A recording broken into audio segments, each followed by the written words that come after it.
አንተ አያለው ትላለህ፣ እውር ነህ፣ ሀብታም ነህ ትላለህ፣ ድሃ ነህ፣ ለብሻለሁ ትላለህ፣ ሩቃንህን ቆመሃል። አከናውኖ መናገርም አፍ ይታሰራል። በመልካቸው ሊያዋቸው ሰዎች የሚመኟቸው ሰዎች አሉ። ያድፋል፣ ሁሉም ያልፋል። ሶስቱ ግን የሚወስዳቸው የለም። ትልቁ ማንም የማይሰርቀን ገንዘብ የያዕቆብ ኑሮ ይባላል። በነገራችሁ ላይ ይሄ ስትተኙት እዚህ ይላቸዋል።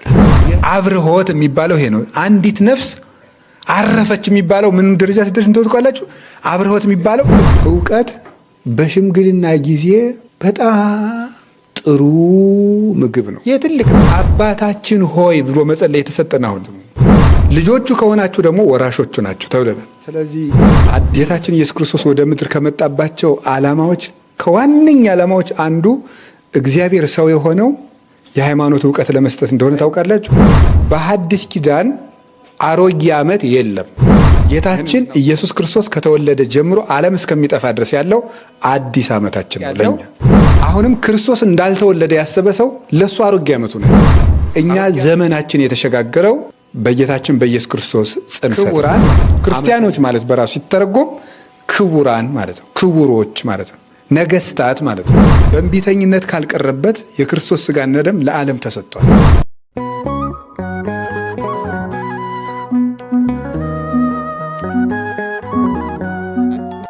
በስመ አብ ወወልድ ወመንፈስ ቅዱስ አሐዱ አምላክ። በስመ አብ ወወልድ ወመንፈስ ቅዱስ አሐዱ አምላክ። በስመ አብ ወወልድ ወመንፈስ ቅዱስ አሐዱ አምላክ። ይትባረክ እግዚአብሔር አምላከ አበዊነ ቅዱሳን ዘሰባሃ ምህረቱ ለአይሌነ።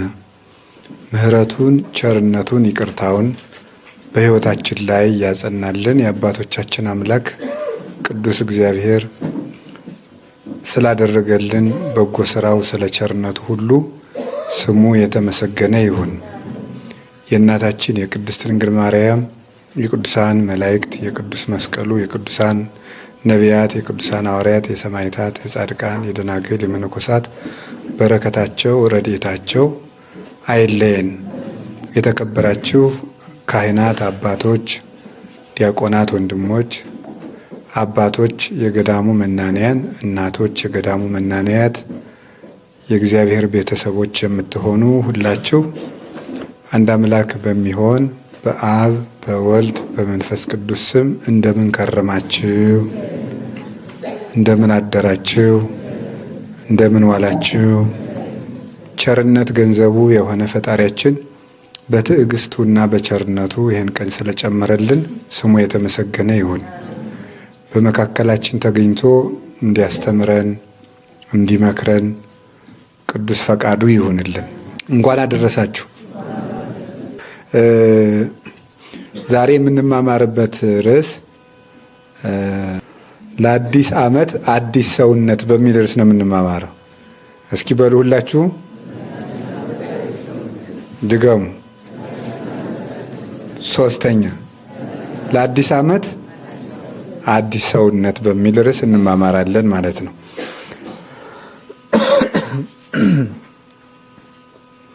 እንግዲህ እግዚአብሔር ፈቅዶና ወዶ በዚህ ዘመን አድርሶናል። ዘመንን እግዚአብሔር የዓመታት አካሄዳቸውን አነዋወራቸውን ሁሉ የሰራው እግዚአብሔር ነው። በራሱ የዘመን መለዋወጥ የሚያስተምረን ብዙ ነገር አለ። ራሱ መለዋወጡ ዘመን የሚባል አለ። ዘመን የሚባለው 100 ዓመት ነው። 100 ዓመት ይባላል። አንድ ክፍለ ዘመን ይባላል 100 ዓመት። ዓመት አለ፣ ወር አለ፣ ሳምንት አለ፣ ዕለት አለ። እንግዲህ ክፍለ ዘመን የሚባለው 100 ዓመቱ የሚወለደው ከአንድ ዓመት ነው የሚወለደው። አንድ ዓመት ደግሞ ከወር ነው የሚወለደው። ወር የሚወለደው ደግሞ ከሳምንት ነው። ሳምንት የሚወለደው ደግሞ ከዕለት ነው። ዕለት የሚወለደው ደግሞ ከሰዓት ነው። ሰዓት የሚወለደው ከኬክሮስ ነው። ኬክሮስ የሚወለደው ስለዚህ ከሳድሲት አምሲት ይወለዳል። ከአምሲት ራቢት ይወለዳል። ከራቢት ሳልሲት ትወለዳለች። ከሳልሲት ካሊት፣ ከካሊት ኬክሮስ፣ ከኬክሮስ ሰዓት፣ ከሰዓት ዕለት፣ ከዕለት ሳምንት፣ ከሳምንት ወር፣ ከወር ዓመት ይወለዳል። ወበከመ ይትወለዳ አውራህ እምሳምንታት ወሳምንታት እምዕለታት ከማሁ ይትወለዳ ጥበባት አእምሮ መንፈሳውያት እመከራ ይላል አረጋዊ መንፈሳዊ። ወር ከሳምንት እንደሚወለደው ሳምንት ከዕለት እንደሚወለደው ሁሉ ጥበብ እና አእምሮ መንፈሳዊ ከመከራ ይወለዳል ይላል። ትልቁ ከትንሹ ነው የሚወለደው። እንግዲህ ዓመት ከወር ወር ከሳምንት ነው። ከማነስ ትልቅነት ይወለዳል። ይሄ ራሱ ዘመን የሚያስተምረን ይሄ ነው። እንዲያውም ሊቁ ቅዱስ ዮሐንስ አፈወርቅ ሲናገር ውሃ ወደ ላይ የሚወጣ ስትገፋው ነው ይላል። አይታችሁታል? ለምሳሌ በድንጋይ ብንመታው ባህሩ ምንድን ነው የሚያደርገው? ወደ ታች ነው የሚሄድ፣ ወደ ላይ በጣም ይዘላል ውሃው።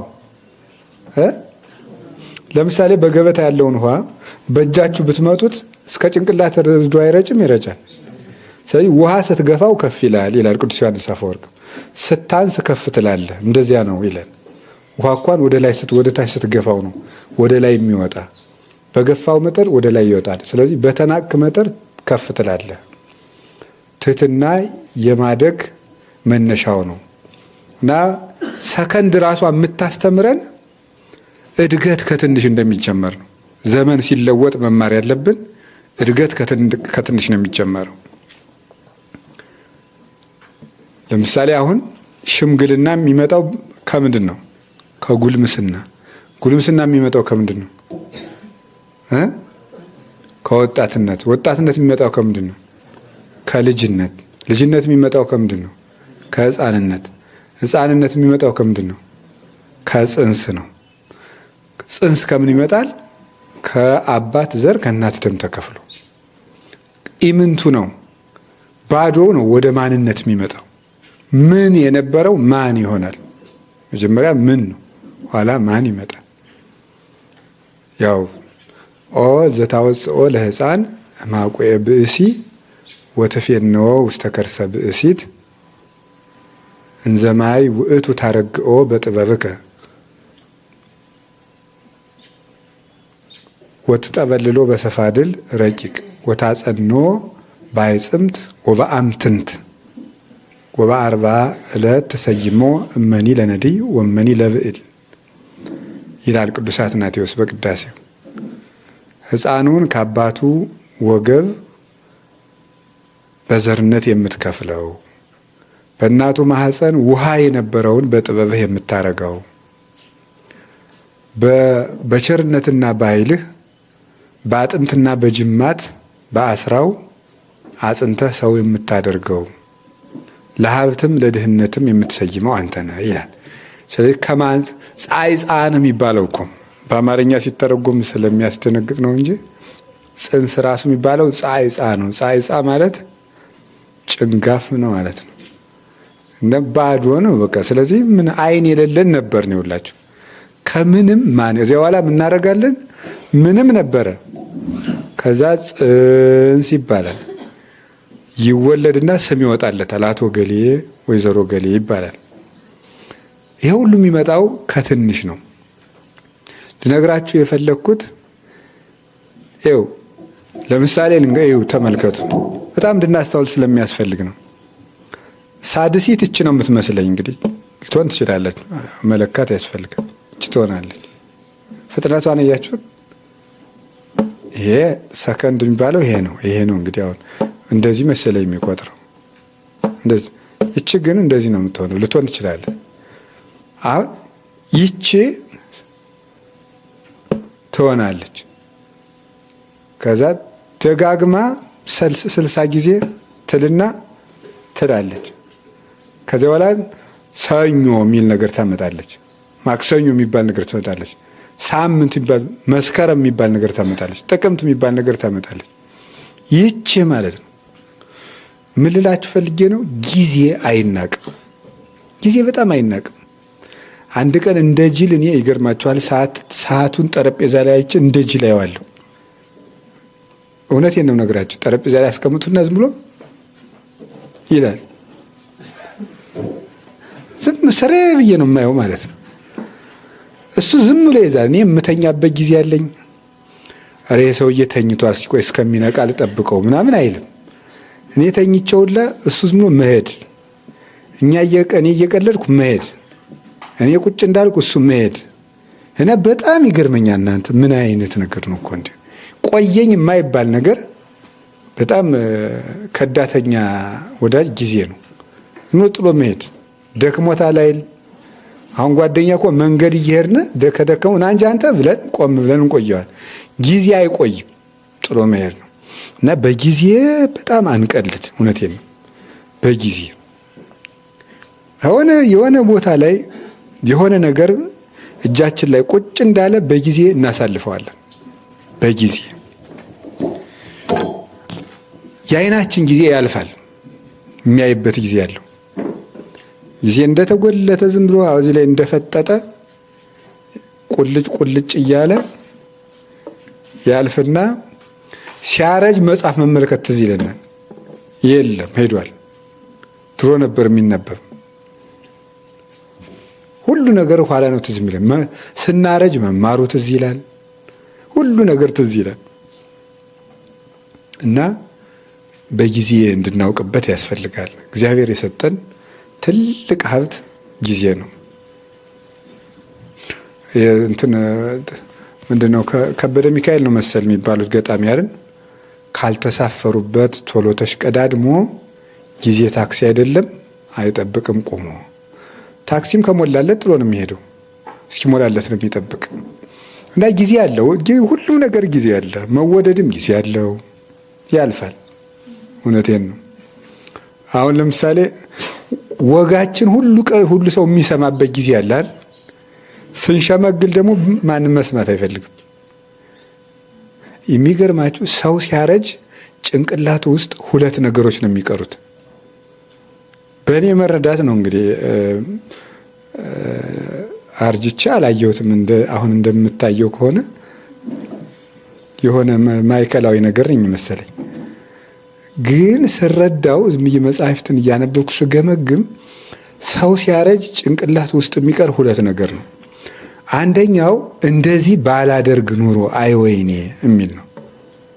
አይወይኔ እንዲህ ባላደርግ ኑሮ፣ በ20 ዓመቴ እንዲህ ባላደርግ ኑሮ፣ የዚያን ጊዜ የገሌ ጓደኝነት ምን ነው ቢቀርብኝ፣ ወይም እንደዚህ ወደዚህ ሀገር ባለድ እንንትና ጋር ባሉል፣ ወይም እንዲህ ባላደርግ ኑሮ። ይሄውላችሁ ወጣትነትና ያረጋ ውሃ አንድ ነው። ያረጋ ውሃ ላይ ሄዳችሁ ፊታችሁ እንዲህ ብላችሁ ይዩት። ያሳያል? አያሳይም። እንዲህ ሲል አያሳይም። መርጋት ሲጀምር ምን ያደርጋል? ፊት ቁልጭ ብሎ ይታያል። እርጅና የመርጋት ጊዜ ነው። የዚያን ጊዜ ድሮ የተሳሳትነው ሁሉ ቁልጭ ብሎ ይመጣል እንደ መስታወት፣ አይኑን አፍጥጦ። ድሮ እንደ ቅዠት ስናደርገው የነበረው ነገር ሁሉ አደገኛ ነገር ነው። ባለፈው በሰኔ ወር ቀደም ብዬ ግንቦት ላይ ጀርመን ነበርኩኝ እና የዩጎዝላቪያ ቤተክርስቲያን ውስጥ እሄዳለሁ። ዩጎዝላቪያ ያው የምስራቅ ኦርቶዶክሶች ነው። ከኛ ቤተክርስቲያን ጋር አንድ አይደለም። ልሳለም አይደለም የሄድኩት። የኛ ቤተክርስቲያን ያው ተከራይተው እነሱ ጋር ይቀድሳሉ። ተከራይተው ሳይሆን ፈቅደውላቸው ነው። እና የኛ ቤተክርስቲያን ልሳለም ሲሄድ አንድ ትልቅ ሴትዮ ፈረንጅ ናቸው፣ መጽሐፍ ይሸጣሉ። የነሱ ሱቅ ላይ ነው የሚሸጡት። የምስራቅ ኦርቶዶክሶች ቤተክርስቲያን ላይ እየሸጡ አሉ። አንድ ስገምት 70 ዓመት የሚሆናቸው ይመስላሉ። እና ያው እኔ አንድ ልማድ አለኝ። እንግዳ ሰው ሳገኝ 3 ምክር ምከረኝ የሚል ልምድ አለኝ። እና እንግዲህ ከጠቀማቸው ያዙት። ማንንም ሰው አዲስ ሰው ከሆነ ያገኘሁት ፈረንጅም ይሁን ጥቁር ይሁን የሚጠቅመኝ 3 ምክር እስኪ ምከረኝ እለዋለሁ። የሚለውን እሰማለሁ እና መጥቼ ማስታወሻ ላይ ጽፈዋለሁ። ሲጠራቀም እንግዲህ ማድረገውን አላውቅም እና 3 ምክር ይምከሩኝ እናታችን፣ ሽማግሌ ነው ትርሶ አልኳቸው። አይ ምን አሉኝ? አይ እኔ አሁን እያሰብኩ ያለሁት በልጅነት ያጠፋሁት ነገር ብቻ ነው ትዝ እያለኝ ያለ እና ሌላ ምን ሰው መመክርበት አቅም የለኝም እና ኃጢአተኛ ስለሆንኩ አልቅሱልኝ ብለው አለቀሱ። እና እግዚአብሔር ይቅር እንዲለኝ ነው እዚች ሱቅ የምሸጠው ቤተክርስቲያን አገልግዬ ይቅር ታገኛለሁ ብዬ እና በልጅነት የሰራሁት ነገር ሁሉ ሌሊት ስተኛ ሁሉ እየመጣ ይረብሸኛል። ንስሐ ገብቻለሁ እና እግዚአብሔር ይቅር እንዲለኝ ለምኑልኝ፣ ምክር የለኝም አሉኝ። ከዚህ በላይ ምክር የለም ብዬ እኔም ምክሬን ተቀብዬ መጣሁኝ እና ሰው ሲያረጅ ይሄ ጭንቅላቱ ውስጥ ይቀራል። ሁለተኛው ደግሞ የሰው ልጅ እድሜው እየሄደ ሲሄድ ምንድነው የሚገጥመው? እንደዚህ ባደርግ ኖሮ የሚል የመጀመሪያው ምንድን ነበረ? እንደዚህ ባላደርግ ኖሮ ነው። ሁለተኛሳ ወይኔ እንደዚህ ባደርግ ኖሮ፣ ብማር ኖሮ፣ እንደዚህ ባደርግ ኖሮ፣ እንደዚህ ባደርግ ኖሮ፣ እንደዚህ ባደርግ ኖሮ የሚለው ይቆጫል። እነዚህ ሁለቱ ስታረጁ ትዝ ይላችኋል። ያን ጊዜ በጸሎት አስበኝ። የዛ ጊዜ እነዚህ አሁን ስታረጁ ትዝ ይሏቸዋል፣ እርግጠኛ ነኝ። እና እንደው የሚቻል በሆነ የዚያን ጊዜ የሚሰማንን ነገር ሳብ አድርጎ ዛሬ ማየት የሚቻል ቢሆን ጥሩ ነበረ። ጉዳዩ ግን አይቻልም። እንዲህ ማድረግ ባደርግ ኑሮ አይ ወይኔ እንላለን።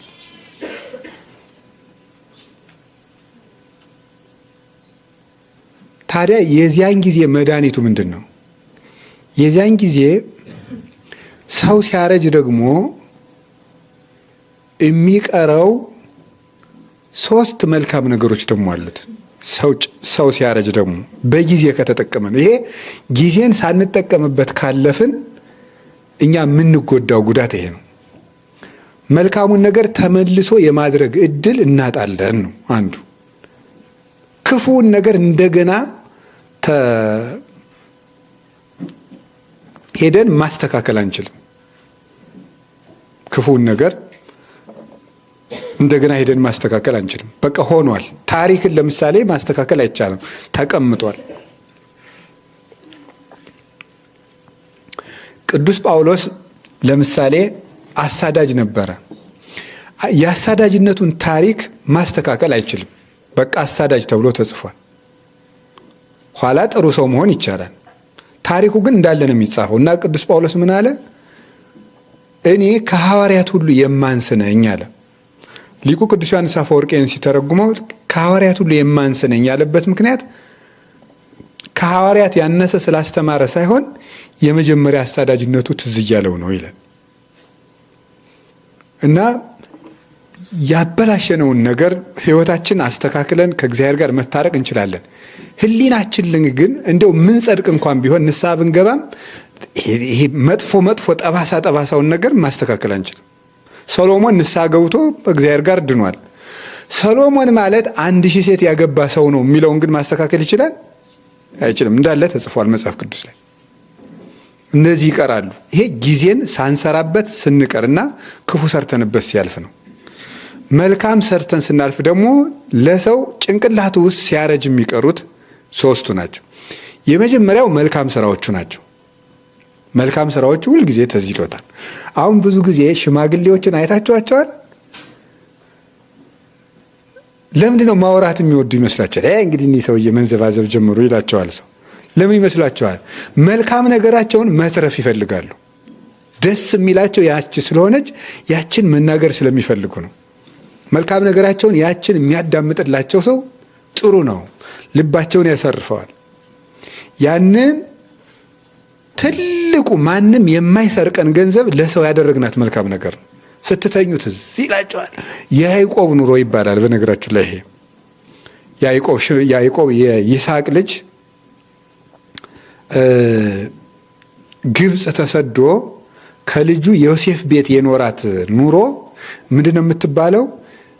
መልካም አረጋውያን ጥሩ ነገራቸውን እያስታወሱ ያለ ሐዘን የሚኖሩበት ጊዜ ነው ይባላል። ይሄ እርግና ሰናይ የሚባለው ነው። መልካም እርጅና የሚባለው የያዕቆብ ኑሮ ይባላል። በህሊናቸው ውስጥ የሚመላለስ ክፉ ነገር የሌለባቸውና ሁልጊዜ መልካም ነገርን ከልባቸው እያወጡ ያወጽ ብሎ የሐዲሰ እመዝገቡ የተባለው ያጠራቀማትን መልካም ነገር ለብቸኝነቱ ጊዜ እያወጣ የሚጠቀምበት ሰው ነው። ሁለተኛ ትርጉሙ የያዕቆብ ኑሮ 10ኛው ማዕረግ ላይ የበቁ ዮሴፍ ክርስቶስ ይባልና የበቁ ሰዎች የሚኖሩትና ያዕቆብ ግብጽ ውስጥ የኖራት ጊዜ መጀመሪያ ይሄ በልቅሶ ያለፈ ዘመን ነው ብሎ የተናገረው ዋልቃ በእንባዜ ያለው ያኛው በገድል የሚኖሩት የቅዱሳን እድሜ ነው። ከዮሴፍ ጋር የኖረው ግን ከክርስቶስ ጋር ከተዋሃዱ በኋላ ቅዱሳን በደስታ የሚኖሩት የብቃት ዘመን ነው ይባላል። እና መልካም ነገሮቹ ምክንያቱም ሰው ሲሸመግል ንግግሩን የሚፈልገው የለም። ስለዚህ ብቻውን ነው ቁጭ የሚል። ብቻውን ቁጭ ሲል እነዚያ መልካም ነገሮች ይመጡለታል። አልሰምታችኋቸዋል? አንዳንድ ሽማግሌ ይገርማቸዋል።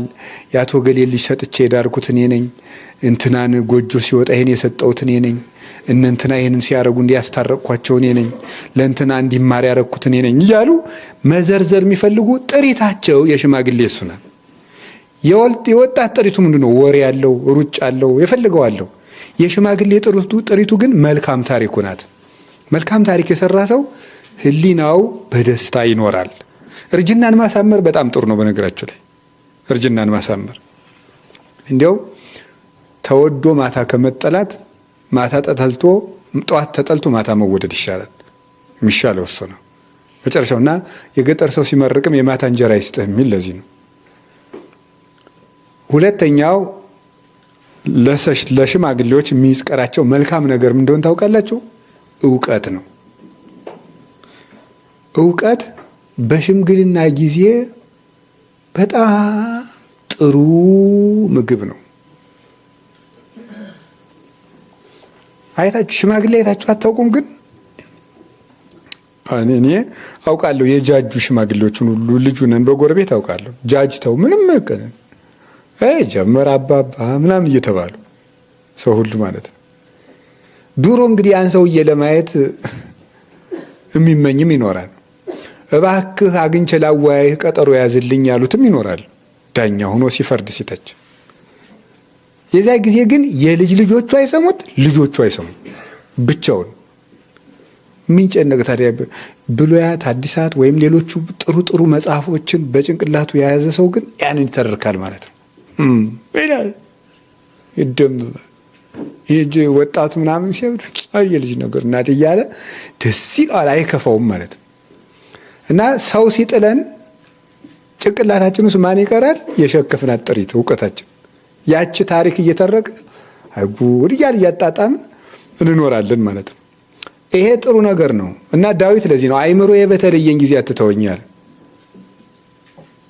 አይምሮዬ በተለየኝ ጊዜ አትተወኛል። ለዚህ ነው መደመጥ ሲጠፋ ልብ ይናገራል።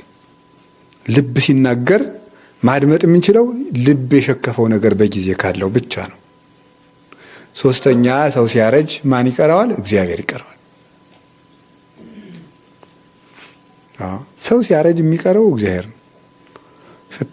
ወጣት ከሆንክ ጉልበት አለህ፣ ጤና አለህ፣ ጓደኛ አለህ፣ ዘመድ አለህ፣ ንብረት አለህ፣ ሰርተ ማምጣት ትችላለህ። ሰው ሲሸመግልሳ ማን ይቀረዋል? ምንም። አሁን ህፃን ሳሉ አባቴ ናፈቀኝ፣ ገበያ ሄደሽ አምሽተሽ መጣሽ እናቴ እያሉ ሲናፍቁ የነበሩት ሁሉ ሰውየው ወይም እናት አባት ሲያረጁ ግን ያችም የራሷን ባል አግብታ ልጆቿ ጋር መንጫጫት፣ ያም እዚያ ጋር ቤተሰብ ብቻውን ሰውየው ብቻውን ይቀራል። ማን ይቀራል ግን? እግዚአብሔር። ያንን እርጅና የሚያድሰው ማን ነው? እግዚአብሔር ነው። ዘይሄድሳ ከመ ንስር ለውርዙተ ከገባሬ ሳይል እግዚአብሔር የተባለው ለዚህ ነው። ንስር ሲያረጅ በእሳት እንደሚታደሰው እርጅናን አድሶ ደስ የሚያሰኝ በጎ ነገር የሚያሳይ እግዚአብሔር ነው። እና ዘመዶቼ ለእርጅናችን ጊዜ ጥሪት እናኑር። 3 ጥሪት ነግሬያቸዋለሁ። ማን ነው? መልካም ስራ፣ እውቀትና እግዚአብሔር መጨረሻ ላይ የሚቀሩን እነዚህ ናቸው።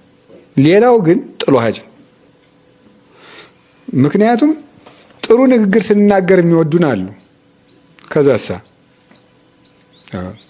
ለምሳሌ አሁን እኔ በዚህ እድሜ እየተናገርኩ ነው። ሽማግሌ ሊቃውንት አሉ እኮ ሊቅ የሆኑ 80 90 ዓመት ይሆናቸው። አሁን መጥተው ቢሰብኩ እንደኔ አድርጎ ይሰማቸዋል? ሰው አይሰማም። ምክንያቱም የወጣቶቹ አፈቀላጤ ነው ማለት ነው። የነዚያ ንግግራቸው ወልደፍደፍ ስለሚል እንቅልፉን ይተኛል ሰው። እኔም እንደዚያው ደግሞ የምረሳበት ጊዜ አለ። ተመስገን። ስለዚህ አሁን የምነግራችሁ ምንድነው መጨረሻ ላይ ዕውቀትም ይሄዳል። አሁን እግዚአብሔር በሚያውቀው ልባችሁ እንዳይጎዳ ነው። ስለ ራሴ ልተርክ ፈልጌ አይደለም። ሕያው እግዚአብሔር የሚያውቀው አሁን እዚህ 200 ሰው አድንቆኝ የሚጨምርልኝ አታነግሱኝ፣ አታጠብሱኝ እምለው የሚጠቅምን ነገር ብቻ ለማስተላለፍ ነው። እና ሰው አከናውኖ መናገርም አፍ ይታሰራል። በመልካቸው ሊያዋቸው ሰዎች የሚመኟቸው ሰዎች አሉ። ያድፋል፣ ሁሉም ያልፋል። ሶስቱ ግን የሚወስዳቸው የለም። እና ሳይመሽብን በቀን መልካም እናድርግ። እውነቴን ነው ነገር በቀን ቢያንስ እስቲ በቀን አንድ መልካም ነገር ለሰው ላድርግ በሉ እስቲ። በቀን ቢያንስ በቀን ለአንድ ሰው መልካም አድርጉ። ለአንድ ሰው ቢያንስ ለአንድ ሰው በቀን መልካም ካደረጋችሁ ሲጠራቀም በአመት ስንት ይመጣል? 365 መልካም ነገር አደረግን ማለት ነው። በቀን ለአንድ ሰው መልካም ነገር እና በቀን አንድም ሰው ክፉ ላለማስከፋት ሞክሩ። በቀን ለአንድ ሰው ክፉ ካረግን እና ከቀጠለ ስንት ክፉ? 365 ክፉን እስቲ በ50 ዓመት አባዙት። አባዙ ማን ነው እስቲ? አንድ ሰው አባዝ በ50 ሲባዛ በ365 አባዛ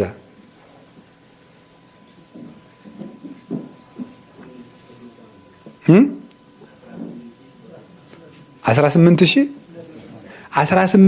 ክፉ ክፋታውን ስናረጅ እንችላለን። ያ ሁሉ ሲራወጥ እዚህ ውስጥ በጣም አስጨናቂ ነገር እውነቴን ነው ማለት ነው። በጣም ስታስቡት እኮ ኃጢአትና ቀለም ሲጠራቀም አይታወቅም ይላሉ ሊቃውንት።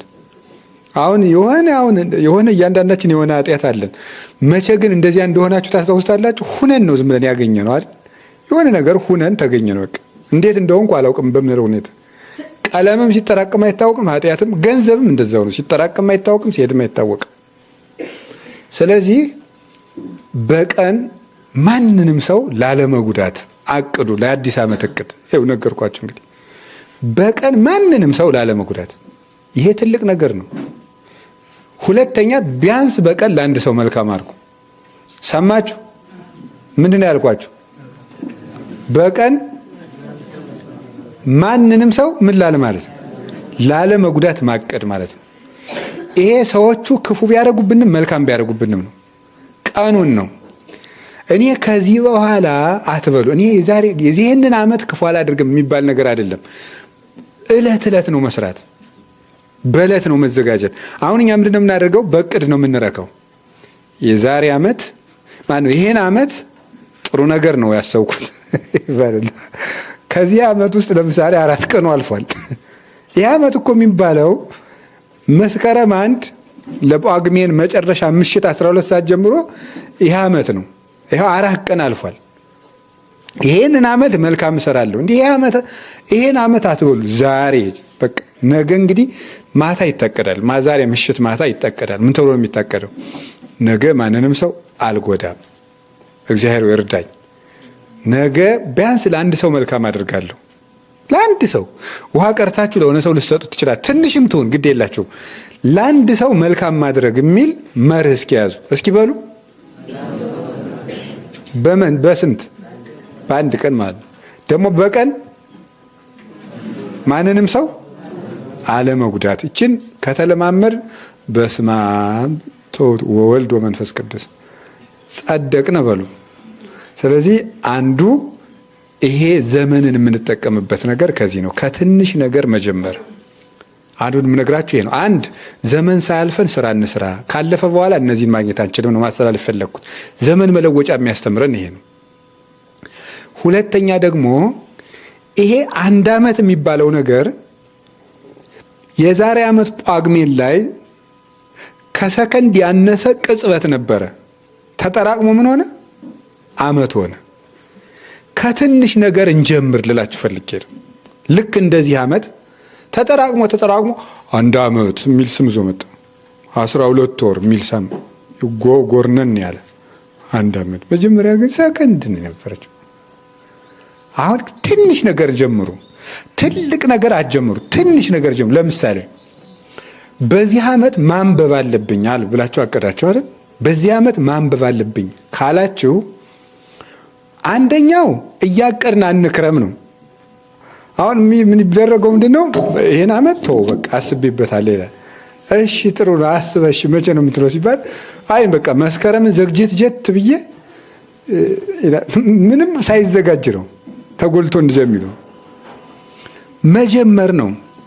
እንደገና ሁለተኛ ትንሽ ነገር ነው የሚጀመረው። ለምሳሌ አንባቢ ይሆናለሁ ብላችሁ እስኪያቅዱ አንባቢ ይሆናለሁ ብላችሁ ካቀዳችሁ ምንድነው የሚደረገው? በቀን 5 መስመርን መልመድ። በቃ ዝም ብሎ አለማብዛት ነው። አሁን የኛ ነገር ስንጀምረው አሁን ለምሳሌ በቀን መስገድ አለብኝና አንዳንድ ሰው 150 ይሰርጉደዋል። የመጀመሪያው ቀን ቀልጦ ለመቅረት ማለት ነው። መጀመሪያ 41ቷን መጀመር ዝም ብሎ መጀመር ነው። መጀመሪያ ትንሿን ነው መጀመር። እሷን 7 ቀን መድገም። አሁን መስገድ መስላለሁ እንደዚህ ያሰል እኔ ከትንሽ ጀምሩ ለማለት ነው። በቃ ስግደቱን እንተው እንግዲህ ይፈልጋችሁ ብቻ ግን 7 ቀን ያችን ማድረግ። ቀጥሎ ደግሞ 14 ትሙላ 20 40 ቀን ትደረግ 64 ትደረጋለች። በቃ እሷ 6 ወር ትዝለቅ ግድ የለም። እንዲህ እየተደረገ ነው። አንድ ጊዜ ስንለው ወዴትና ወዴት። ከዚያ በኋላ ጸሎት። አሁን ዘንድሮ ጸሎተኛ ሆናለሁ ይባላል እንላለን። ዘንድሮ ጸሎተኛ ሆናለሁ እንልና ምን አላለን? አርጋኖን፣ ሰኔ ጎልጎታ፣ ዳዊትም፣ ገርል፣ ስንክሳር፣ ጎርፍ እንጂ ቀስ ተብሎ እኮ ነው። ራብ የሰነበተ ሰው እኔ የሞተ ሰው እያውቃለሁ። ርቦት ከርሞ እመቤቴን አውቃለሁ። ትንሽ ልጅ ሁኜ ትልቅ ርቦት ከርሞ ነው አሉና በቆሎ እሸት ደርሶ ነበር። በቆሎውን ብሎት ድንች ብሎት እርጎ ከሰው ቤት ዶ ነው። ድሃ ነው የኔ ጌታ፣ እውነቴን ነው። በጣም ያሳዝናል። ብሎት ደግሞ አዲስ ብጥብጥ ጠላ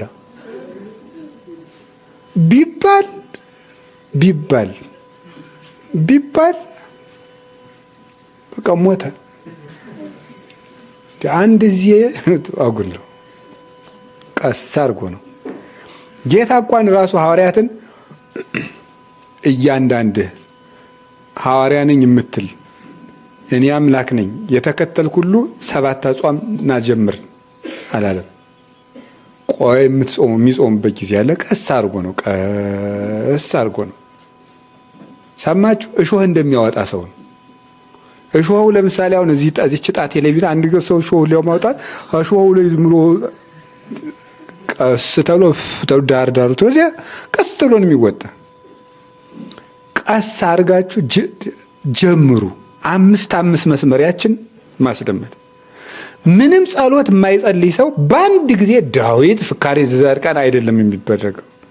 ቆይ እስቲ 3 ቀን ጧት አንድ አቡነ ስማት ማታ አንድ ስማት ጀምሪያችን ሳታቋርጥ አቡነ ስማትን ብቻ ብትሆን ከዛ ውዳሴ ማርያም ከ7 ቀን በኋላ ጨምርባት። ቀጥለ ዳዊት ትጨምርበታለህ። እንደዚህ ነው። ንባብም እንደዚህ ነው። አንድ ጊዜ በደንብ አንባቢነት ይወጣናል። ሳምንት መልሰን ደግሞ ነፍስን ማስለመድ ነው እንጂ በአንድ ጊዜ ማስጨነቅ አይደለም። ማስለመድ ከትንሽ ሰከንዷ ተጠራቅማ ምን ሆነች ላይ ያልኳችሁ ዓመት በሉ እንጂ ንገሩ እንጂ 5 መስመር በቀን አንድ ሰው ቢያነብ እስኪ አባዛው። በቀን 5 መስመር መጽሐፍ ቅዱስ ቢያነብ አንድ ሰው አባዙት እስኪ አባዛ በአመት 365 በአመት ማለት ነው። 1800 መስመር ያነባል ማለት ነው። ይኸውላችሁ 5 መስመር እስቲ አንብቡ። 5 መስመር መጀመሪያ ምን አድርገን ስለምናስበው ነው። ኋላ የሚገርማችሁ አሁን አብዝቶ ሰው ጸሎት ከሚያቋርጥባቸው ምክንያቶች አብዝቶ ያንጋጋና ኋላ ሰይጣንም ምኑም ተጨማምሮ የፈተነው ጊዜ ልጸልይ ብሎ ሲያስበው ህማን አንስቶ ነው ከዳዊት የት ጀምሮ የመድኃኒዓለም ያለ ብሎ ታትቸው ልቀመጥ ዝም ብሎ በቃ ኧረ ብሎ ይቀበል። ቢያንስ አንዱንስ ቢያደርገው እስቲ ቢያንስ አንዱስ ቢያደርገው ኧረ እንደው አልነካካም ብሎ ቁጭ ይላል ማለት ነው። ያ ሁሉ ችግር እንዳይመጣ ምን ማድረግ ነው? ትንሿን ይዝኖ ምን ማለት ነው? ማጽናት ነው። ክርስትና ማጽናት ነው እንጂ ማግበስበስ አይደለም። መጀመሪያ አንዷን ማጽናት፣ ያችን ማጽናት፣ ያችን ላለማቋረጥ ቃል መግባት። ስለዚህ አሁን ከትንሽ እንጀምር ነው። እስኪ በሉ ከምን ንገሩ እንጂ። አዎ ከትንሿ ጀምሩና እሷን እንደጋግማት። ከትንሹ ጀምሩ ነው። ሌሊት መንቃት አለብኝ ብለህ ካሰባችሁ ለምሳሌ ከትንሽ መጀመር ነው። አሁን ለምሳሌ ምንም ሌሊት የመነሳት ልምድ የሌለው ሰው የዛሬው መቼም ምክር ነው፣ ስብከት አልሆነም መሰል። ስብከትና ምክር ልዩነቱ ምንድነው? ራሱን የቻለ ጥናት ያስፈልገዋል። እና ሌሊት የመነሳት ልምድ የሌለው ሰው የመጀመሪያው ቀን ለ4 ሰዓት ያህል ሌሊት መቆየት የለበትም። በበነገው ግልድው ብሎ መዋሉ ስራ ይባረራል፣ ይባስ ያስተኛዋል ቀን ማለት ነው። እንዴ የሚደረገው ምንድነው? በመጠን ነው። መጀመሪያቱ ትንሽ መነሳት፣ ከዛ ያችን ሰዓት ማስደገም፣ ያችን ሰዓት መድገም፣ ያችን ሰዓት መድገም። እኔ መጀመሪያ በአላርምም አድርጉት። እኔ ለራሴ አላርም አልጠቀምም። ይሄም ጽድቅም አይደለም ምንም አይደለም። በቃ አልጠቀምም ከሆነ አልጠቀምም። ምንም ቀለል ያለ ነገር ነው። አላርም መጠቀም ጅል ነው የሚያደርገው፣ የእውነት ማለት ነው። እንግዲህ ሰው እንደ ልምዱ ነው። እሺ መጠቀም ትችላላችሁ። ብቻ አላርም የምጠቀማችሁ ምንም አላችሁ፣ ያችን ሰዓት አንዳንድ ሰዓትም ቢሆን ድገሟት ያችን። ከዚያ በኋላ ትንሽ ይጨመርባታል። አነቃቅ ራሱን የቻለ አለው። መጀመሪያውን ለምሳሌ እንደተኛ ትነሳለህ። ከተነሳ በኋላ እንቅልፍ ይልሃል። ታገል እስከ 20 ደቂቃ ድረስ እንቅልፉ ካለቀቀ የድካም ነው፣ መልሰህ አርፈህ ተነስ ይላል።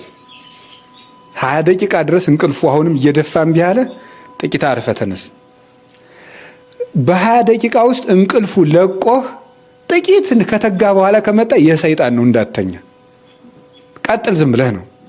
20 ደቂቃ ውስጥ እንቅልፉ ለቆህ ደና እየተጋህ እያለ መሀል ላይ እንቅልፍ የሚያመጣበት ሰይጣን የሆነ ሸጋ ብላት አለው። ከብልሃቶቹ አንዱ ምንድን ነው? ጽድቅ ያሳስባል፣ ቀጥሎ ኃጢአት ያሳስባል፣ ቀጥሎ እንቅልፍ ያመጣል። ጽድቅ ሲያሳስብ ምን ይላል? ንስሐ የገባ ሰውዬ ከሆነ እንዲህ ያስባል፣ ተመስገን አሁን ያ ሁሉ ነገር ትቼ ለቆኝ ያን ሁሉ ሲል ያ ትዝ ይለዋል። ያ የተወው ነገር አውቆ እኮ ነው እንደዚያ የሚያስብለው። ሲጀመር አሁን እኛ ይሄን ትቼ ይኸውላችሁ፣ ጸሎት ላይም ቢሆን የኛን መልካም ነገር ካሳሰበን ሰይጣን ወይ ወደ ኃጢአቱ ሊመልሰን ወይ እንቅልፍ ሊያመጣብን አስቧል። ያን ያመጣና ኃጢአቱ ደግሞ ምን ያደርገናል? ምን ያስብላል? አይ እግዚአብሔር ቸርነት እንዲሁ ያን ሁሉ እያረኩ ችሎኝ ነው። አውቆ እኮ ነው እንደዚያ እያደረገ ከጸሎቱ ያፋተዋል። የእግዚአብሔርን ቸርነት እያሳሰበ ያስመስልና የንባቡን ትኩረት ወደ ግል ሐሳቡ ይወስደዋል። ከዚህ በኋላ እንቅልፍ ያመጣል። አነብላችሁ ነበርኩ። ይሄ እኮ መጽሐፍ አድርጋ ነው የሚለው አባ ጊዮርጊስ፣ እኔ አይደለሁም። መጀመሪያ ቅንድብን አክብዶ እንቅልፍ ያበዛል አለ። ከዚያ በኋላ ከተነሱ በኋላ በሐሌወ ከንቱ ይትመነገን፣ ከንቱ ነገር እያስመሰለ ይሸነግለዋል፣ ይታገለዋል። ከዚያ በኋላ ያሳስበዋል፣ ህሊናውን ይሰርቀዋል። ከዛ መልሶ በእንቅልፍ ይጥለዋል። እና መድኃኒቱ ምንድን ነው? ትንሿን ምን ማድረግ ነው? ባሉ አይዟችሁ፣ አቤት ማስለመድ ማለት። አሁን ለምሳሌ በአንድ ጊዜ ሐሜት እተዋለሁ ብትሉ አይሆንም። ምክንያቱም አብራችኋቸው ስታሙ ሰው የነበሩ ሰዎች ይቀየማሉ፣ ይቆጣሉ። እንዲህ ከባድ እኮ ነው፣ ሊቆጡ ነው። ምንድነው ታዲያ ማድረግ ያለብን? አሁን ለምሳሌ ደርሰን ማለት ነው። ዛሬ እሑድ ነው አይደል? እስከ ትናንትና ማታ ስናማ የነበርን ሰዎች ማታ ሰኞ እገሊት ይገርምሻል፣ ነገሊት እንዲህ ብለው፣ ገሌ ይገርማል፣ ነገሊት እንዲህ ብለው ስነ ስርዓት። እኔ ከዛሬ ጀምሮ ቄሴ ደግሞ መቼ የጀመርከው ጽድቅ ነው ደግሞ ብሎ እንትን ይላሉ ማለት ነው። እንደዚያ ከማድረግ መጀመሪያ ምንድነው የሚደረገው? ርቀት ማበጀት ወይም ቁም ነገር ማውራት ወይም ወግ ማስለወጥ። ወግ ማስለመጥ አንድ ብልሃት ነው። እነገሌ እንዲህ ብለው ሲል ሰውየው ወይም እነገሌ እኮ እንዲህ አረጋ ፈሪ ብላና ሲል አንተዬ እንደው ትናንት ራሴን አሞኝ ምንም አለቀቀኝ ብሎ ወጉን መለወጥ ማለት ነው። ሌላ ወግ አምጥቶ ወጉን በወግ መለወጥ ይቻላል። ቀስ አድርጎ ነው ሐሜት የሚተው። ያኛውንም እንዳይከፋው ተደርጎ ያም ብልሃት ይፈልጋል። በትንሹ አሁን ይሄ ስለ ዘመን መለወጫ መግቢያ ነው የሰጠዋቸው እንጂ ርዕሴን አልነካውም። አዲስ ዓመት አዲስ ሰውነት ያልኩትን አልነካሁትም። ያልኳችሁ አጠቃላይ ዘመንም ሲለወጥ ምንድነው እኛ ማሰብ ያለብን የሚለውን ዘመን እየተለወጠን ስለሆነ ቆሞ ስለማይጠብቀን ኋላ እንዳይጸጽተን እንስራ የመጀመሪያው መልእክት የነበረ። ከዛ ደግሞ ዘመን ከትንሽ ጀምሮ ነውና የተለወጠ ከትንሽ ጀምረን እንለወጥ። ከትንሽ ጀምሮ ከሰከንድ ጀምሮ በዓመት ተለወጠ። እኛም ከትንሽ ጀምረን እንለወጥ። በሉ ከትንሽ ጀምረን ምን ማድረግ እንለወጥ ነው። ለምሳሌ መጽሐፍ ቅዱስ ላይ ብናመጣው ቅዱሳን ሐዋርያት ዓለምን ሁሉ አስከትለዋል። አይደለም እንዴ? ይነሰን ተሉ አምህርተ ሰናይ ለፍኖት ተብሏል እኮ። እኛ ሐዋርያት ያስተማሩን በጎ ጎዳና እንከተላለን ተብሏል። ሐዋርያት መሪዎቻችን ናቸው። ዓለምን ሁሉ አስከተሉት። የጀመሩት ግን ምን በማድረግ ነው? በመከተል ነው። በመከተል ጀመሩና አስከተሉ። መጀመሪያ ከትንሽ ነው የሚጀመረው። ሳይገባቸው ተከተሉ። ዓለምን እያስተማሩ አስከተሉ። መጀመሪያ ከትንሽ ነው የሚጀመረው። ብድግ ከማድረግ መረብን በመተው ጀመረ። ልቡን ሁሉ ተወ። መረብን ያልተወ ሰው ሰውነቱን ለእሳት ሊሰጥ አይችልም። ትንሽ ነገር በመተው ነው ትልቅ ነገር መተው የሚቻለው። መለማመድ።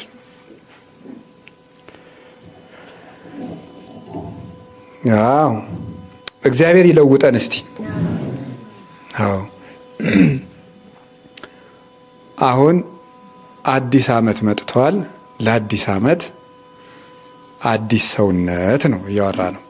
ለዚህ አዲስ ሰውነት አዲስ ዓመት መጣ። አሁን ሰብህው ለእግዚአብሔር ስብሐተ ሐዲሰ የሚለውን ቅዱስ ባስልዮስ ዘቂሳርያ ሲተረጉም መዝሙር 32 ቁጥር 3 ላይ ያለውን ሲተረጉም እግዚአብሔርን በአዲስ ምስጋና አመስግኑት ይላል። ምንድነው አዲስ? ይሄንን ከአዲስ ዓመት ጋር አገናኝቶ ይተረጉመዋል። አዲስ ዓመት መጣ አልመጣ ለአሮጌ ሰውነት ምን ይጠቅመዋል ይላል። አሮጌ ሰውነት ማለት ሽምግልና እንዳይመስላችሁ፣ ሌላ እርጅና ነው። አሮጌ ልብ ላለው ሰው አዲስ ዓመት አይጠቅመውም። ስለዚህ እግዚአብሔር በዳዊት አድሮ እግዚአብሔርን አዲስ ምስጋና አመስግኑት ማለት የፈለገው እናንተ ሰውነታችሁን እያደሳችሁ እግዚአብሔርን አመስግኑት ነው። ምክንያቱም እግዚአብሔር እርጅና የለበትም። እግዚአብሔር አዲስ ነውና አዲስ ሰውነት ይፈልጋል። አሁን አንድ ሰው ታሞ ተኝቶ ፀሐይ ወጣች ብንለው ጥቅም የለውም፣ ወጥቶ ሊሞቃት አይችልምና። ዘመን ተለወጠ የሚባለው ሰው ሲለወጥ ነው። ላልተለወጠ ሰው አሁንም አሮጌ ዓመት ውስጥ ነው ያለው። ስለዚህ አዲስ ዓመት የሚባለው አዲስ ሰውነት ሲኖረን ነው። በዚህ እርግጠኛ ነው። አዲስ ዓመት የሚኖረው አዲስ ሰውነት ነው።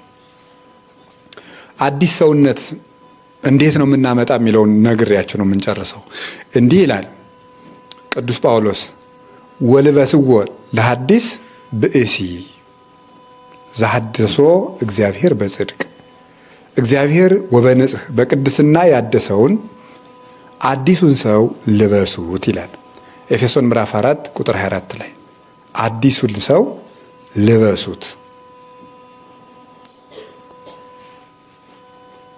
ወተሐደሰ ኩሉ ዘኮነ በክርስቶስ እነሆ በክርስቶስ ሁሉ አዲስ ሆነዋል ይላል። ሁለተኛ ቆሮንቶስ ምዕራፍ 5 ቁጥር 17 ላይ እነሆ በክርስቶስ ሁሉ አዲስ ሆኗል። አዲስ ፍጥረት ማለት ነው። ወኮነ ኩሉ ሐዲሰ እምኀበ እግዚአብሔር ሁሉ በእግዚአብሔር አዲስ ሆነዋል ይላል። እንግዲህ በክርስቶስ ሁሉ አዲስ ሆኗል። አንድ አዲሱን ሰው ልበሱት። አሁን እኛ ያለንበት ዘመን በነገራችሁ ላይ በሐዲስ ኪዳን አሮጌ ዓመት የለም። ይህን እንድናውቀው ያስፈልጋል። እንደ ሐዲስ ኪዳን ክርስቲያንነታችን፣ እንደ ኦርቶዶክስነታችን የክርስቶስ ተከታዮች እንደመሆናችን ማወቅ ያለብን በሐዲስ ኪዳን ውስጥ አሮጌ ዓመት የለም። 2017 አዲስ ዓመት ነው። 2018 አዲስ ዓመት ነው። አዲስ ዓመት ማለት በእኛ በክርስቲያኖች ዘንድ አዲስ ዓመት ማለት ጌታችን ኢየሱስ ክርስቶስ ከተወለደ ጀምሮ ዓለም እስከሚጠፋ ድረስ ያለው አዲስ ዓመታችን ነው። ለኛ ቀን የምንቆጥረው ቀናትን መለካት ስላለብን ነው። እንደ ፍጡርነታችን በዘመን የምንለካ በቀን የምንሰፈር ስለሆን ነው። በዕለታት ሰፍረን መኖር ስላለብን ነው ዘመን የምናሸጋግር እንጂ እኛ ዘመናችን የተሸጋገረው በጌታችን በኢየሱስ ክርስቶስ ጽንሰት ነው። ዓመተ ምሕረት ያልነው ያን ነው። ስለዚህ አሁን ሁላችንም የምንኖረው በአዲስ ዓመት ውስጥ ነው። የክርስቶስ ዘመን አዲስ ዘመን ነው የሚባለው፣ አዲስ ዓመት ነው።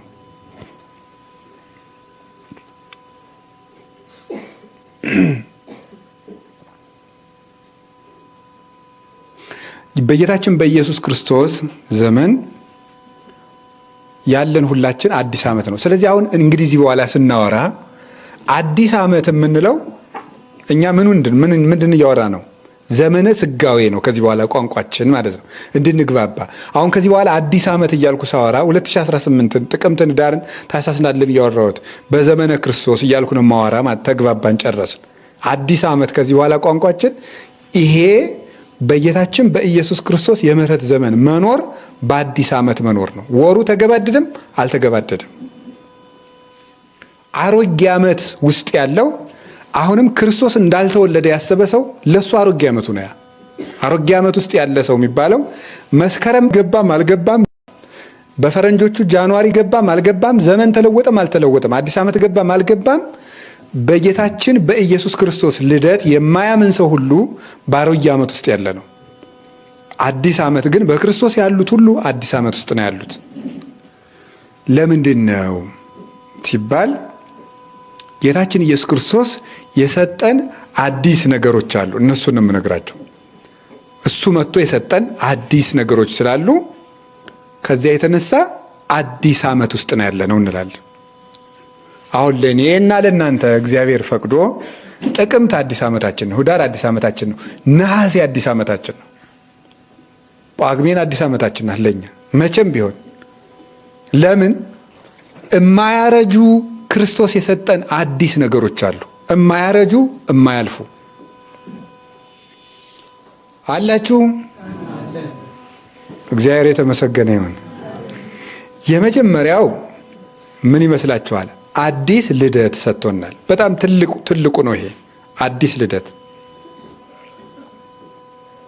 አዲስ ልደት ሰጥቶናል።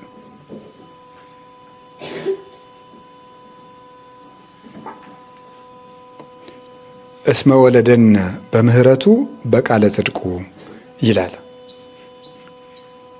ያዕቆብ ምዕራፍ 1 ቁጥር 18 ላይ በይቅርታውና በቸርነቱ በእውነተኛ አካላዊ ቃሉ በወልድ ወልዶናልና በቃለ ጽድቁ በእውነተኛ ቃሉ ወልዶናልና። ምክንያቱም ልብ በሉ መጀመሪያ የምንወለደው ከምንድን ነበረ? ከሰው ብቻ ነበር የምንወለደው። ከሰው ብቻ ነበር የምንወለደው። አሁን የምንወለደው ግን ከእግዚአብሔር ነው የተወለድነው። ቀድሞ የአብርሃም ልጅነት ብቻ ነበር የሚደርስ። ምን ትልቅ ሰው ቢሆን ሊባል የሚችለው የአብርሃም ልጅ ነው። ምን ትልቅ ሰው ቢሆን ዳዊትን ያህል ሰው እንኳ ቢሆን የአብርሃም ዘር ነው ሊባል የሚችለው። የአብርሃምን ዕዳም እንደተሸከመ።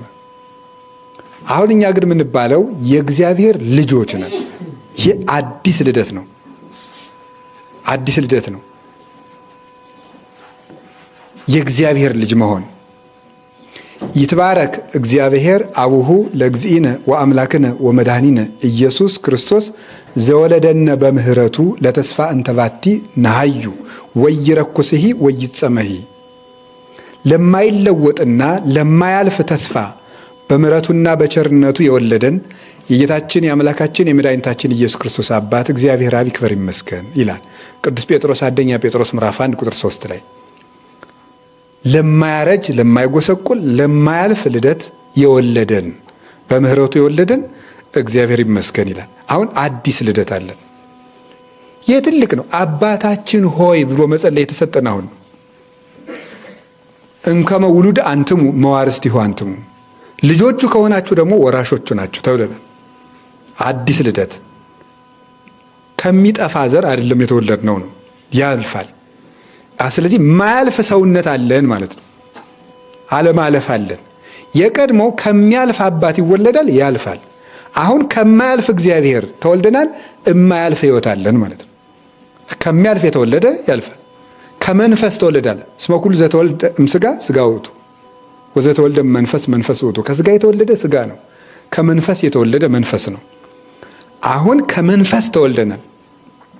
ክርስቲያን ማለት ምን ማለት ነው? በነገራችን ላይ ክርስቲያን ማለት እኮ ቅቡአን መሲሐውያን ማለት ነው። ክቡራን ማለት ነው። ክርስቲያኖች ማለት በራሱ ሲተረጎም ክቡራን ማለት ነው። ክቡሮች ማለት ነው። ነገስታት ማለት ነው። ክርስቶስ መሲህ ንጉሥ ማለት እንደሆነ ክርስቲያን ደግሞ በክርስቶስ ክቡራን ክርስቶሳውያን ነገስታት ቅቡአን ስዩማን ማለት ነው። የመንግስተ ሰማያት ነገስታት ናቸው። እና አዲስ ልደት ስለተሰጠን ይሄ ትልቅ ነው። ትልቅ ስጦታችን ነው። ይሄ 5000 ዘመን አባቶቻችን ሲመኙት የነበረ ነው። የእግዚአብሔር ልጅ የመሆን ስጦታ ማለት ነው።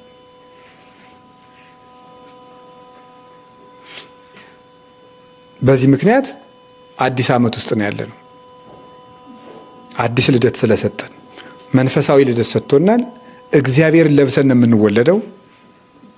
እግዚአብሔርን ለብሰን። ሁለተኛው ጌታችን መድኃኒታችን ኢየሱስ ክርስቶስ የሰጠን በሐዲስ ኪዳን የሰጠን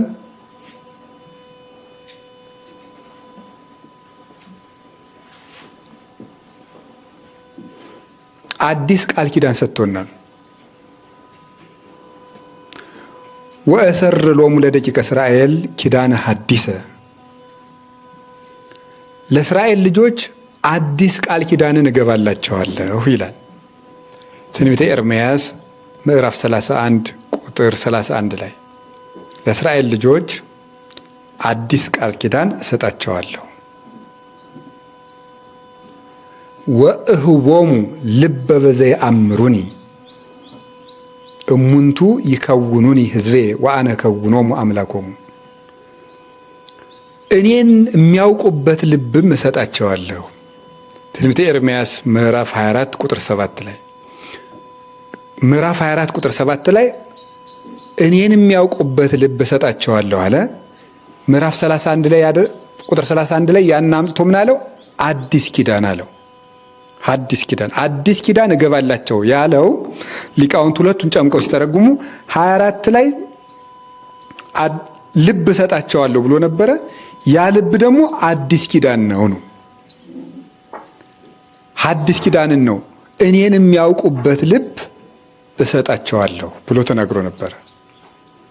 ስለዚህ ጌታችን መድኃኒታችን ኢየሱስ ክርስቶስ አዲስ ኪዳን ሰጥቶናል። ያ አዲስ ኪዳን አንደኛው እሱን የምናውቅበት ልብ መስጠቱ ነው። እሱን የምናውቅበት ልብ መስጠቱ። በነገራችሁ ላይ ለተርታ ሰው ተርታ ነገር ይነግሩታል፣ ለብልህ ከፍ ያለ ነገር ይነግሩታል። ብልህ እንደሆናችሁ ትረዱኛላችሁ፣ እንዳልሆናችሁም አትረዱኝም ነበር፣ ትረዱኛላችሁ። ስለዚህ ጌታችን ኢየሱስ ክርስቶስ ወደ ምድር ከመጣባቸው ዓላማዎች ከዋነኛ ዓላማዎች አንዱ እግዚአብሔር ሰው የሆነው የሃይማኖት እውቀት ለመስጠት እንደሆነ ታውቃላችሁ። ይሄን ታውቃላችሁ ያልኩበት ምክንያት ምንድነው? አትረዱኝም ማለት ስለማይመስጣችሁ ነው። እግዚአብሔር የመጣው እውቀት ለመስጠት ነው። ምንድነው እውቀት? እግዚአብሔርን የማወቅ እውቀት ሊሰጥ ነው የመጣ እግዚአብሔር። እግዚአብሔርን የሚያውቅ ቆይ እስኪ አንድ ነገር ንገራቸው። የሆነ ዝነኛ ሰው ብትሰሙና ያ ሰውዬ በሰፈር መጥቷል ብትባሉ ልታዩ ትቸኩላላችሁ? አትቸኩሉም? ታውት እሱንና የሚያውቀው ሰው ራሱ እኮ የሚገርም እገሌ የሚባል በጣም ዝነኛ ሰው ብንሰማና የሚገርም እንጀራ ሲበላ እንደዚህ እያደረገ እውነት ይበላል ብለን ስለሱ መስማት ራሱ ይነፍቀን ነው። ይኸው እግዚአብሔር ሊታወቅ መጣ ነው የምላችሁ። ይሄ ነው ይሄን ሊያደርግልን የመጣ ነው የሚለው ቅዱስ አትናቴዎስ በእንተ ቀዳማዊ ቃል የሚለውን ሲተረጉም ቀዳሚው ቃል የሚለውን ሲተረጉም መጽሐፉ ላይ 11ኛው አንቀጽ ላይ ሲናገር እግዚአብሔር ሰው የሆነው ስለ ራሱ ሊያሳውቀን ነው ይላል። አልቦ ዘአእመሮሙ ለስሉስ ቅዱስ ዘእንበለ ምድረ ተሰገው ወልድ ዋሕድ እምቅድስትሙ ክርስቶስ ከቅድስት ድንግል ማርያም ተቀዳሚ ተከታይ የሌለው ወልድ ሰው ከመሆኑ አስቀድሞ ስሉስ ቅዱስን ያወቃቸው አልነበረም ነው። አሁንሳ ምን ሆነ? ኢኮነ ስውረ ዘይታመር ዳይሙ ጥዩቀ አእምርናሁ በኦሪቶ በነቢያት የማይታወቅ የተሰወረ አይደለም። አናሳ በነቢያትና በሐዋርያት ታወቅ ነው። ነቢያት ዘምትካት ወአኮነ ይዜሰክሱ ተምስጢር ኮነ ለምእመናን። አሁን ቀድሞ አይታወቅም ነበረ፣ በጥላ ነበር የሚሰበከው። አሁን እግዚአብሔር ታወቀ፣ ተረዳ። ይገርማችኋል እኮ ያን ልብ ሰጠን። እንዴት ነው አንድ ሰው አንድ ንጉሥ እንኳን ጓዳውን እንዳውቅ ሲፈቅድልኝ ምን ያህል ነው ደስ የሚለኝ። አሁን እንዳውቀው የተፈቀደልኝ ንጉሠ ነገሥት እግዚአብሔር ነው። ስለሱ እንድናገር ተፈቅዶልኛል። እኔ አሁን ብድግ ብዬ ስለ አንድ የወረዳ ባለስልጣን ይሄ እንዲና በኝታ ቤታቸው እንደዚህ ያለ ነው ምናምን እያልኩ ባወራስ በፖሊስ አያሳስሩኝም? ብድግ ብዬ ባወራ ስለ እግዚአብሔር እንድንናገር፣ ስለ አነዋወሩ፣ ስለ ባህሪው እንድንናገር ተፈቅዶልናል። ይሄ እኮ ነው ሕዝብ ዘይነብር ውስተ ጽልመት ወጽላሎተ ሞት ብርሃን አብይ ሰረቀ ላዕሌሆሙ የተባለ ይሄ ነው። በጨለማ የሚኖር ሕዝብ ደገኛ ብርሃን አየ። ያ ደገኛ ብርሃን እግዚአብሔርን ማወቅ ነው። ይገርማቸዋል። የነፍስ የረፍቷ መጨረሻ እግዚአብሔርን ማወቅ ነው። እግዚአብሔርን ያወቀች ነፍስ አብርሆት የሚባለው ይሄ ነው። አንዲት ነፍስ አረፈች የሚባለው ምን ደረጃ ስትደርስ እንትወጥቃላችሁ? አብርሆት የሚባለው እግዚአብሔርን ስታውቅ የዚያን ጊዜ በቃ አሁን ምን እያደረግን ነው? እያወቀች ነው ገና።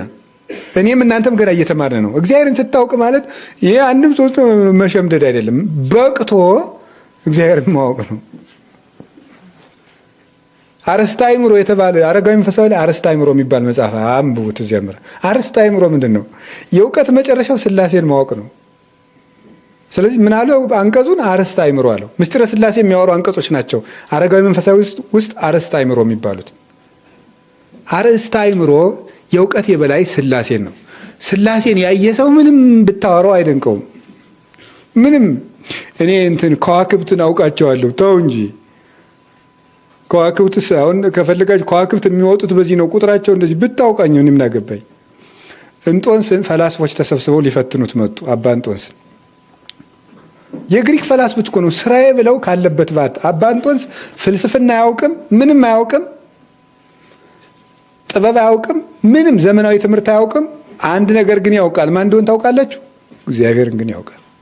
የሚያውቀው በምንድን ነው? በቅቶ ነው። እና ፈላስፎች መጡና ሊፈትኑት በተንኮል እንደመጡ እሱ በብቃት ደግሞ አውቋታል።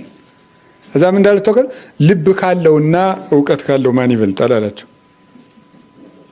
እንግዲህ ለምን ልፈትኑ የመጣችሁ ምናምን አላላቸው። ልብ ካለውና እውቀት ካለው ማን ይበልጣል አላቸው። ልብ ያለው አሉት። ስለዚህ እኔ ልብ ስላለኝ ይበልጣችኋለሁ፣ እኔ ነኝ ፈላስፋ አላቸው። ገድሉ ላይ ያለ ነገር እኮ ነው የምነግራችሁ። ቅዱስ እንጦንስ ገድል ላይ ማለት ነው።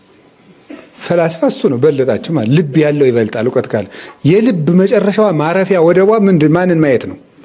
እግዚአብሔርን ማየት ነው።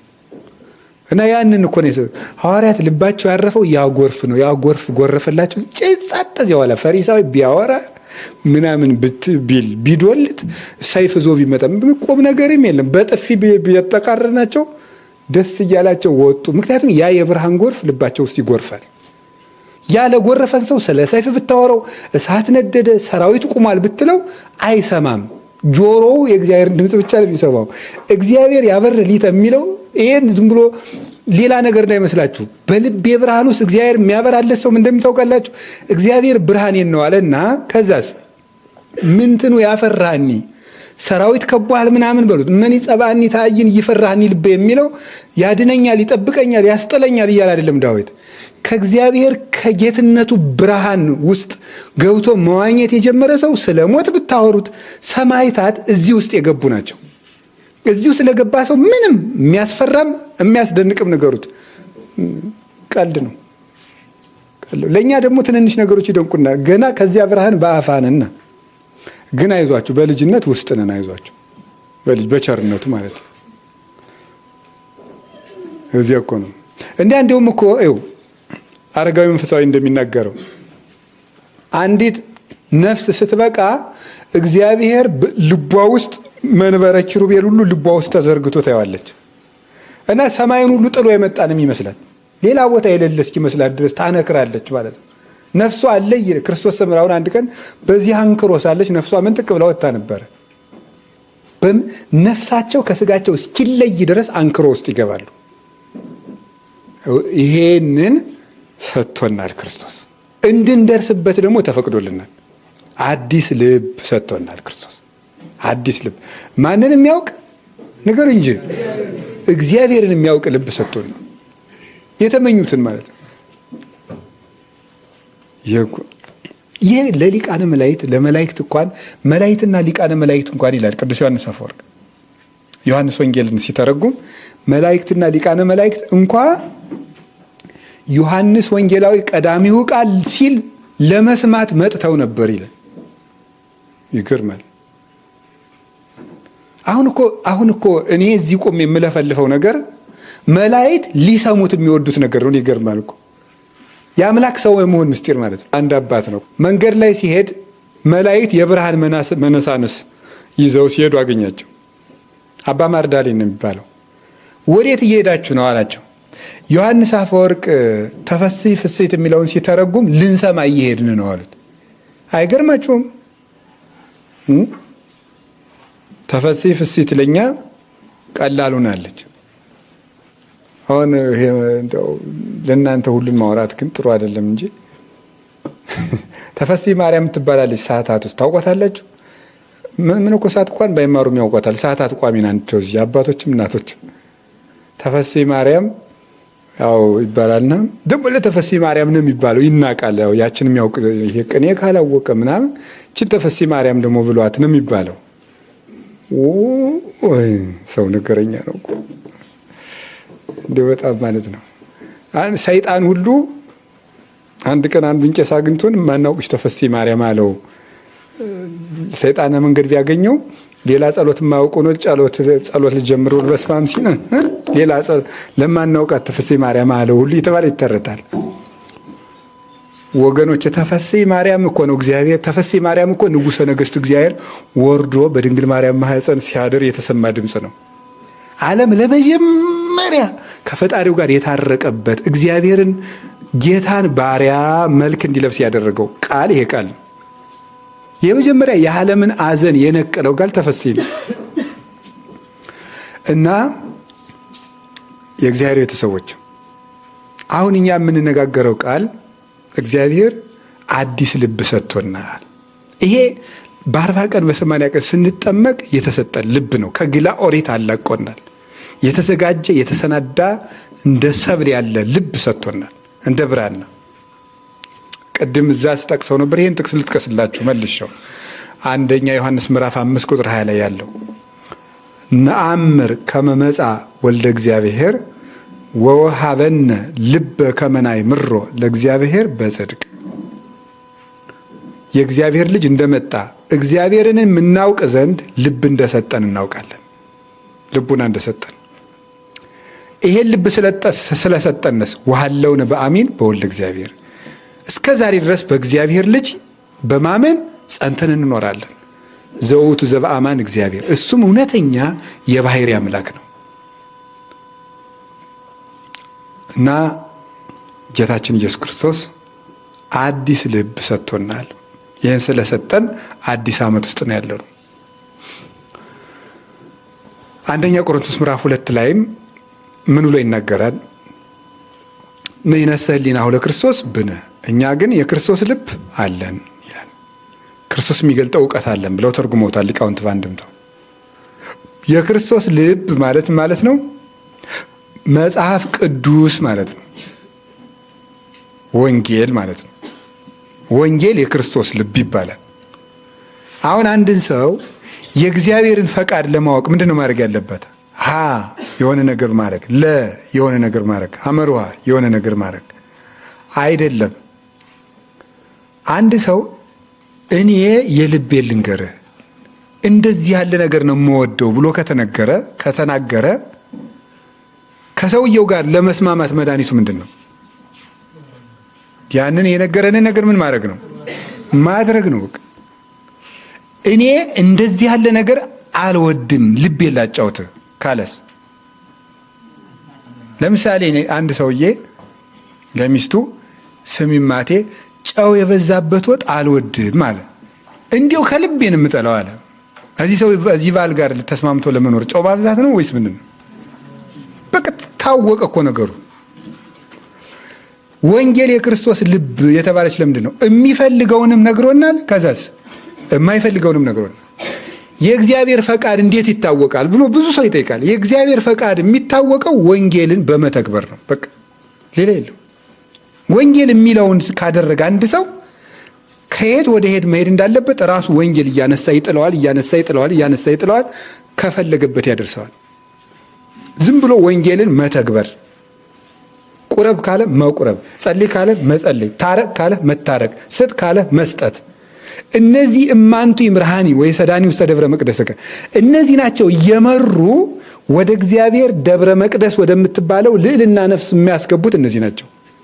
እነዚህ የሚመሩት ብርሃንና ጽድቅ ይላክልኝ ያለው እሱ ልጅህን ላክ፣ መንፈስ ቅዱስ ላክ፣ ሕግ ላክልኝ ተላከ።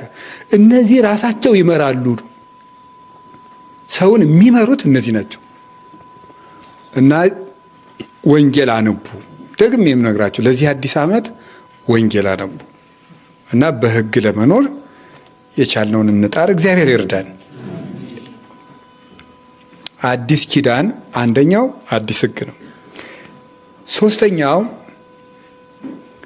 ጌታችን ኢየሱስ ክርስቶስ የሰጠን አዲስ ኪዳን የሚባለው የአዲስ ኪዳን ደሙ ነው። ዝንቱ ውእቱ ደሜ ዘሐዲስ ስርዓት ዘሐዲስ ኪዳን ዘበእንቲአክሙ ያነቀው ኩናት ያለው ስለ እናንተ ለዓለም ሁሉ የኃጢአት ቤዛ ሆኖ የሚፈስ የሐዲስ ኪዳን ደሜ ይህ ነው። ማቴዎስ 26:26 ላይ የሐዲስ ኪዳን ደም ይሄ ነው። ለምንድን ነው የሐዲስ ኪዳን ደም የሚለው? የሐዲስ ኪዳን ደም የሚለው ለምንድን ነው የሐዲስ ኪዳን ደም የሚለው? የአሮጌው ኪዳን ደም ነበረ። የአሮጌው ኪዳን ደም ምንድን ነው? የተወሰኑ ሰዎችን ብቻ የሚጠብቅ ነው። የክርስቶስ ደም ሳይው እዚሁ ላይ ለውጡን ሲነግረን ለቤዛ ብዙኃን ለዓለሙ ሁሉ ስርየት ነው የሚፈሰው። የአዲስ ኪዳኑ ይሄ ነው። ሁሉን የሚሰበስብና ማንጻት የሚችል ደም ነው። ለሁሉ የሚሆን ለተወሰኑ ሰዎች ብቻ አይደለም። በጉን ነድቶ ላመጣው ብቻ ነበር ያ በግ ስርየት የሚሰጠው፣ ለሌላው አይሆንም። ወይም ደግሞ ለአብርሃም ልጆች ብቻ ነው፣ ወይም በዛች ድንኳን ላሉት ነው። አሁን ግን እስማውክሙ ሰማያዊ ያሰርቅ ፀሐይ ለጻድቃን ዋጣ እንደተባለ ያዘንም ዝናብ በእንቢተኝነት ካልቀረበት የክርስቶስ ሥጋና ደም ለዓለም ተሰጥቷል። ለሁሉ ነው። ሌላስ ይሄ ደም የጌታችን የመድኃኒታችን የኢየሱስ ክርስቶስ ደም ምን የሚያደርግ ደም ነው? ውስጥን የሚያነጻ ደም ነው። የቀድሞው የኪዳን ደም አፋዊ እድፍን ነው የሚያነጻው። የጌታችን ኢየሱስ ክርስቶስ ደም ግን ውስጥን የሚያነጻ ነው። የድንጋይ ልብ አውጥቼ አዲስ ልብ እሰጣችኋለሁ ያለው ይሄን ልብ የሚያነጻው በራሱ ደም ነው።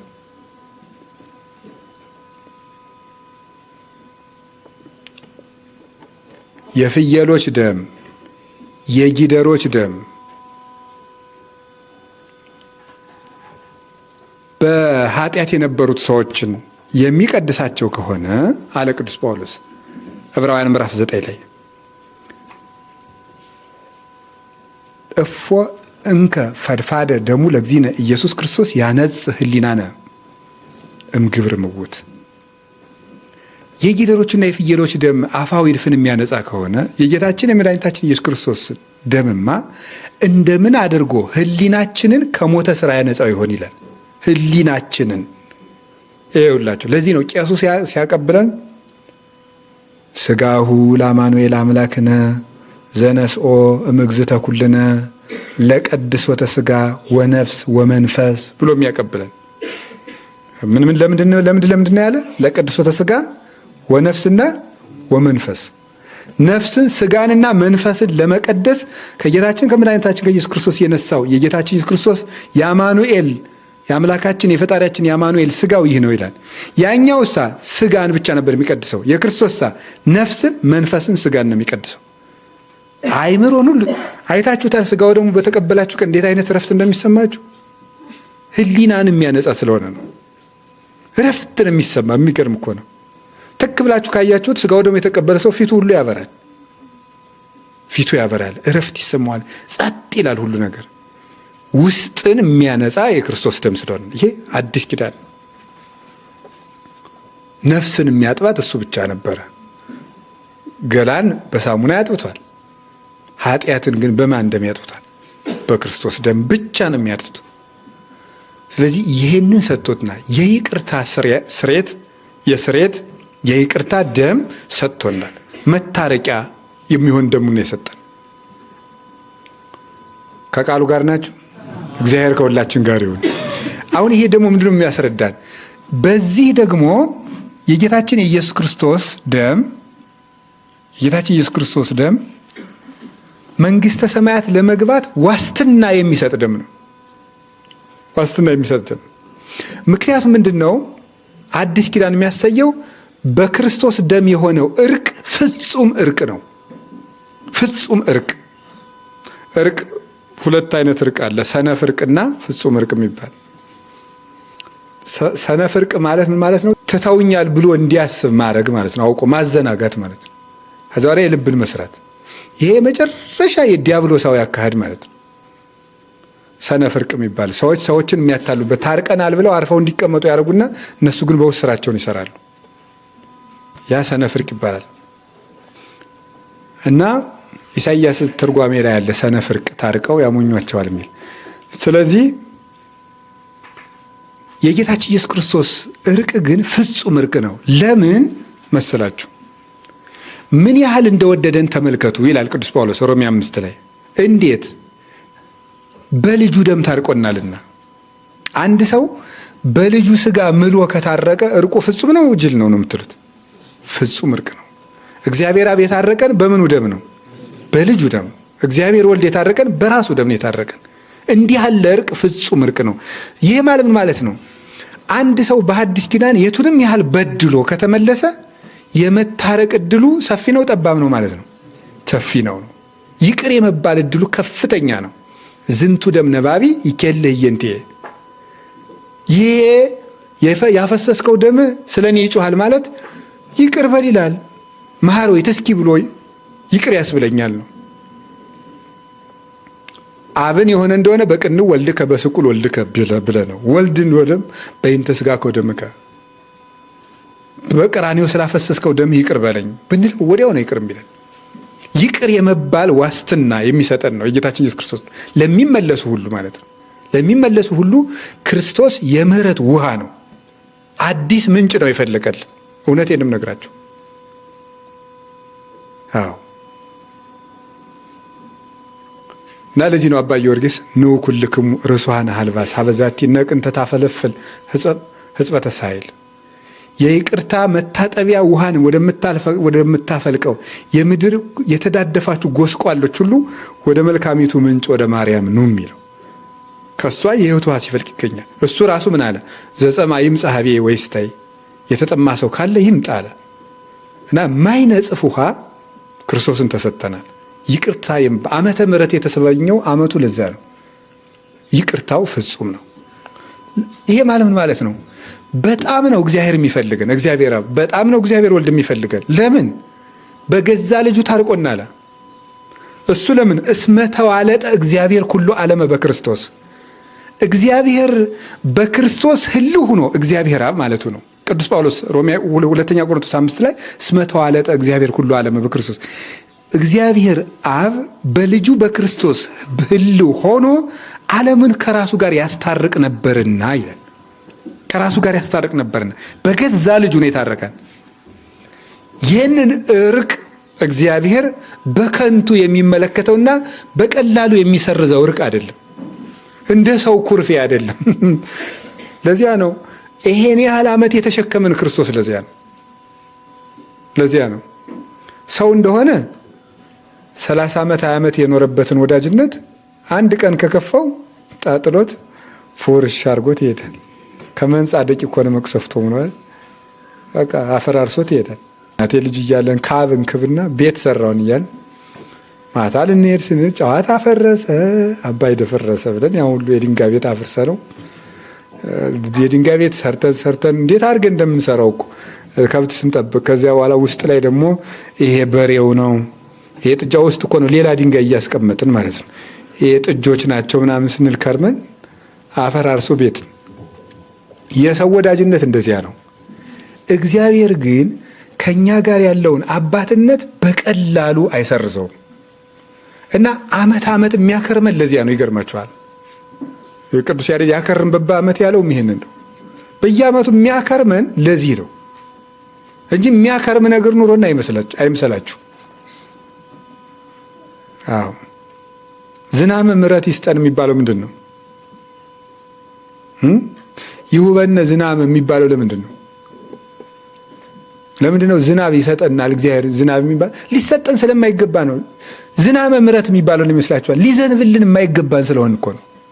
በልግስና ያረገው በአባትነት ያረገው ነው እንጂ ዝናብ ጠብ ሊልልን የምንገባን ሰዎች አይደለም። ያንን ነው ያስተማረን እግዚአብሔር።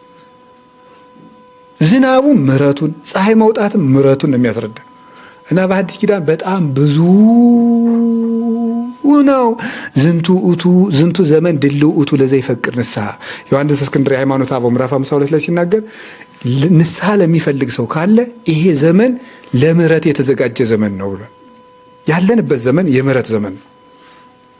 አዲስ ኪዳን ማለት በጣም ጥሩ ኪዳን የምንለው ይሄ አዲስ ኪዳን ምንድን ነው? የበለጠ ይቅር ሊለን መድኃኔዓለም ቃል ስለገባልን ነው። የበለጠ አርሃወ ለነ ኆኃተ ንስሐ ያለው ጎርጎርዮስ ሃይማኖተ አበው ላይ የንስሐ በሮችን ከፈተልን። እውነት ለመናገር በየጋየ አዳም ሔዋን የተዘጋ በር በእናታችን በቅድስት ድንግል ማርያም ተከፍቶ ማንም ሰው እንደመጣ እንዲገባ። አዎ ፍኖት ዘአልቦ አስዋክ አንቀጽ ርህው ለለ ይጎደጉድዎ ኤጲፋኒዎስ በቅዳሴው ሲናገር እሾህ የሌለበት ጎዳና ለሚያንኳኮት ሁሉ የማይዘጋ በር እርሱ ኢየሱስ ክርስቶስ ነው። አረጋዊ መንፈሳዊ ሲናገር ደግሞ ርህው ዴዴከ ወአልቦ ዘይበውዕ የሚገባ ጠፋ እንጂ ያንተ በርስ የተከፈተ ነበር ይላል እና ክርስቶስ ለማንም በር አልዘጋም። ከዚህ የተነሳ ሐዲስ ዓመት የሚባለው አዲስ ኪዳን ይህንን ስለሰጠን ነው።